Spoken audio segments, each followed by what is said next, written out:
सबसे पहले आप सभी को मेरा प्यार भरा नमस्कार। और मैं सुनीता, मेरा यूट्यूब चैनल में आप सभी का स्वागत है। आई होप कि आप अच्छे होंगे, स्वस्थ होंगे और मैं भी ठीक हूँ। तो आज जा रहे हैं हम विश्व हिंदू परिषद के 60 साल पूरा होने पर स्थापना दिवस के कार्यक्रम हो रहे हैं। तो बुलाया है हमें और हम चलते हैं। तो आप सभी को दिखाया जाएगा कार्यक्रम। तो चलते हैं नए ब्लॉग के साथ, मिलते हैं प्रगति में। तो आ चुके हैं हम प्रगति वेडिंग पॉइंट में। राम श्री राम जय जय राम, राम जय जय राम, श्री राम जय जय राम, श्री राम जय जय राम, श्री राम जय जय राम, श्री राम जय जय राम, श्री राम जय जय राम, श्री राम जय जय राम। हमारे मुक्ति वक्ता श्रीमान अजय जी, राम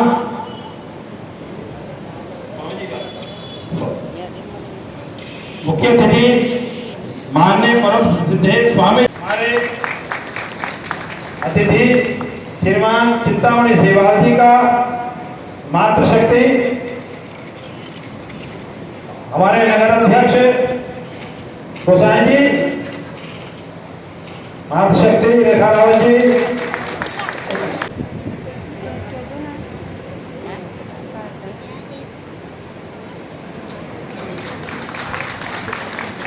कार्यकर्तागण, मातृशक्ति एवं उपस्थित सज्जनों, विश्व हिंदू परिषद का यह 60वां वर्ष पूरा हुआ।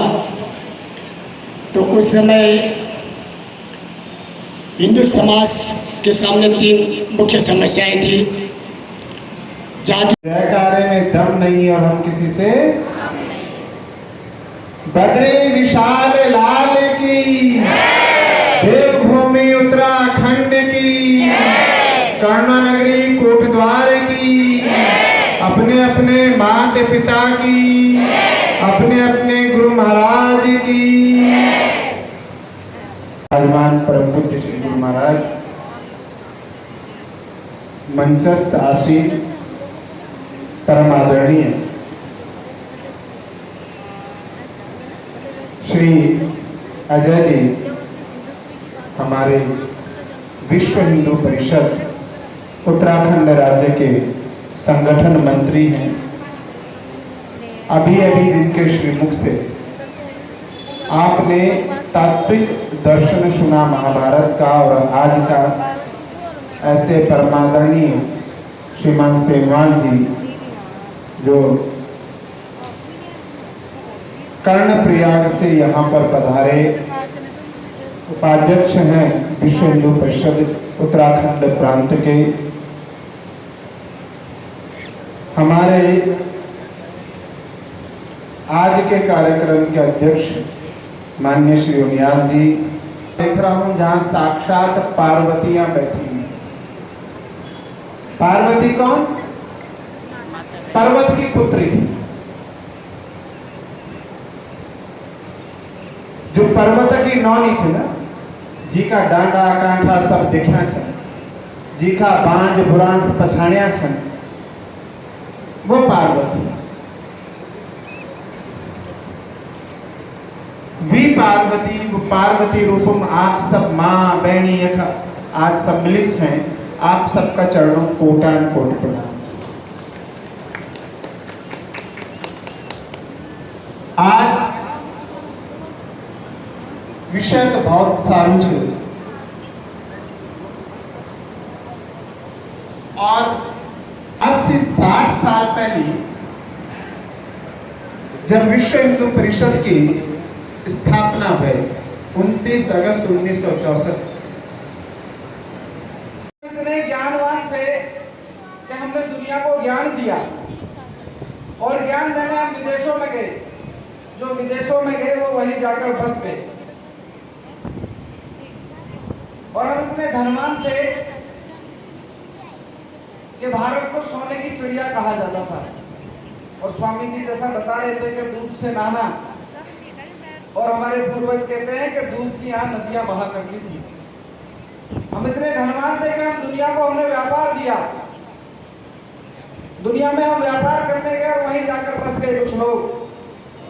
लेकिन एक तीसरा कारण है कि जो हिंदू समाज भारत के बाहर गया, वो कारण बड़ा दुर्भाग्यपूर्ण है। ये भारत माता कुछ समय के लिए यहाँ अंग्रेज आए, मुसलमान आए, उन्होंने आके कब्जा कर लिया, तो वो यहाँ से हमारी माताओं को, बहनों को गुलाम बनाकर ले गए। कुछ पुरुषों को गुलाम बनाकर ले गए और उन्होंने वहां जाके उनसे काम कराया, उन्हें पैसा नहीं दिया, उन्हें वहां बंधक बना लिया। भारत के बाहर दुनिया में मुख्य 3 कारण है जो हिंदू गया: ज्ञान देने गया, व्यापार करने गया और यहां से बंदी बनाकर ले जाया गया। जो संत बाहर जाते थे, दुनिया में भ्रमण करते थे, प्रवचन करते थे, कथाएं करते थे, उनके ध्यान में आता था कि भारत के बाहर जितना भी हिंदू रहता है उसकी स्थिति अच्छी नहीं है। आने वाली पीढ़ी वो हिंदू बनी रहेगी नहीं रहेगी, इसका चिंतन और मनन करते थे। कुछ पत्रकार बंधु भारत के बाहर जाते थे, वो लेख लिखते थे। तो 1996 में जो हम बर्फानी की यात्रा करने जाते हैं, आतंकवादियों ने धमकी दी, हिंदुओं ये यात्रा बंद करो। और केंद्र में बैठी हुई सरकार ने कहा आतंकवादियों की धमकी है, अब हमें बर्फानी यात्रा बंद कर देनी चाहिए। हिंदू इतना बोला, कण कण में शंकर, मेरी गली वाला जो शिव मंदिर है उसमें भी अमरनाथ जी के दर्शन में कर लूंगा। और हिंदू समाज ने स्वीकार कर लिया कि हम दर्शन करने नहीं जाएंगे। विश्व हिंदू परिषद ने आह्वान किया, अगर किसी आतंकवादी की मां ने दूध पिलाया है तो बजरंग दल के कार्यकर्ता वो यात्रा करेंगे। एक कंकड़, एक पत्थर भी मार के दिखाना, हम उस चुनौती को स्वीकार करते हैं। देश भर से 2 लाख की मात्रा में बजरंगी गए और किसी आतंकवादी की मां ने इतना दूध नहीं पिलाया कि एक बजरंगी को जरा सी कंकड़ी लगी हो या कोई गोली मारी हो। वह यात्रा आज भी निरंतर चल रही है। भगवान राम ने जब लंका पे चढ़ाई करी थी तो एक पुल बनाया था, उस पुल का नाम है राम सेतु। हम सबको ध्यान है। केंद्र सरकार को विदेशी सरकारों ने कहा जो समुद्र में राम सेतु बना हुआ है, इस राम सेतु के पास बहुत बड़ी मात्रा में थोरियम इकट्ठा हो गया है और थोरियम ऊर्जा का बहुत बड़ा भंडार है। ऐसा कीजिए, थोरियम हमें दे दीजिए। तो केंद्र सरकार ने कहा वो कैसे दे? उन्होंने कहा जो राम सेतु बना हुआ है इसे तोड़ दो तो वो बहकर हमारे पास आ जाएगा। और केंद्र सरकार ने वो बात स्वीकार कर ली कि हम तोड़ देते हैं। समाज के कुछ लोग, विश्व हिंदू परिषद का शीर्ष नेतृत्व गया और जाके केंद्र सरकार को कहा कि भगवान राम ने जब चढ़ाई करी थी तब ये पुल बनाया था, ये पुल राष्ट्रीय धरोहर है, भगवान राम ने बनाया इतने लाखों वर्ष पूर्व, आप इसे मत तोड़िए।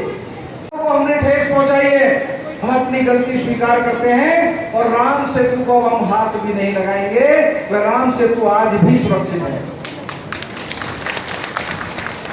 कर रहा है। और ये अंतिम लड़ाई अब जो कोर्ट में चल रही है, आप इसका जल्दी निर्णय दीजिए। तो सुप्रीम कोर्ट ने स्वीकार की बात और 2019 में निर्णय हमारे पक्ष में आया।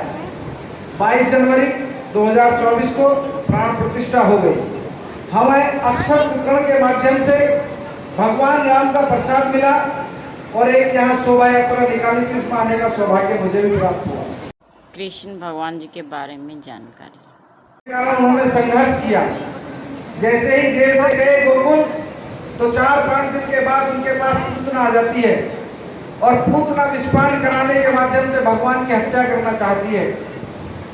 लेकिन भगवान ने दुग्धपान करते करते उस पूतना को मार दिया। जो वहां दूध और दही पैदा होता था वो कंस के यहाँ जाता था, वो कंस के यहाँ ना जाए। हमारी जो वर्तमान पीढ़ी है ये दूध और दही पिए बलशाली बने, आने वाली जितनी भी चुनौतियां हैं उनसे संघर्ष कर सके, लड़ सके, भगवान ने संदेश दिया। लेकिन हमने क्या बनाया कि भगवान को माखन चोर बना दिया। भगवान को कभी इतना समय नहीं मिला, श्याम चूड़ी बेचना या छलिया का भेष बनाया। हमारी संस्कृति का भगवान श्री कृष्ण का नाश कर दिया। बताते हैं कि 16,000 रानियां थी, गोपियां थी, लेकिन वो कैसे आई कभी किसी ने विचार नहीं किया। आज बजरंग दल अपनी हिंदू बहन बेटियों को विधर्मियों से छीन कर लाता है। भगवान श्री कृष्ण भी ऐसे ही छीन कर लाए थे और उनको मान सम्मान देने के लिए भगवान ने कहा आप हमारी गोपियां हैं। इससे ज्यादा भगवान का कोई संबंध नहीं था उनसे। आज बजरंग दल हिंदू बहन बेटियों को, जो विधर्मी है, जो जिहादी हैं, उनसे छीन कर लाता है। और जितने भी जिहादी हैं, जितने भी जिहादी मानसिकता वाले लोग हैं, हमें उनका आर्थिक बहिष्कार करना चाहिए। हमें उनसे किसी तरह का व्यापार नहीं करना है, हमें उनका आर्थिक बहिष्कार करना है। हम केवल और केवल व्यापार करेंगे तो हम व्यापार उससे करेंगे जो गाय माता को पूजता है। हम व्यापार उससे नहीं करेंगे जो गाय माता को काट कर खाता है। हम व्यापार उससे करेंगे जो हमारे संतों का सम्मान करता है। हम व्यापार उससे करेंगे जो भारत माता की पूजा करता है। हम व्यापार उससे नहीं करेंगे जो भारत माता को डायन कहता है। हम व्यापार उससे करेंगे जो हमारी बहन बेटी का सम्मान करता है, हमारी बहन बेटी की तरफ गलत निगाह उठाकर नहीं देखता। हम उससे व्यापार नहीं करेंगे। तो मुझे बस इतना ही कहना है कि आज सबसे मेरा निवेदन है, जो जिहादी प्रवृत्ति के लोग हैं, जो इस देवभूमि में जिहादी हैं, उन्हें यहाँ से भगाना है। इस देवभूमि में केवल और केवल देवता रहेंगे। इस देवभूमि में हम राक्षसों को रहने नहीं देंगे। उनका यहाँ कोई स्थान नहीं है। उन्हें यहाँ से हम सब भगाएंगे। बोलो भारत माता की, देवभूमि उत्तराखंड की, देवभूमि उत्तराखंड की। हर हर महादेव। कौन सी घटी? कोटद्वार की जानकारी। कालनेमी वाला जब नकली राक्षस नकली साधु का वेश बन करके कालनेमी नाम का राक्षस आया हनुमान जी को उससे बचाने के लिए।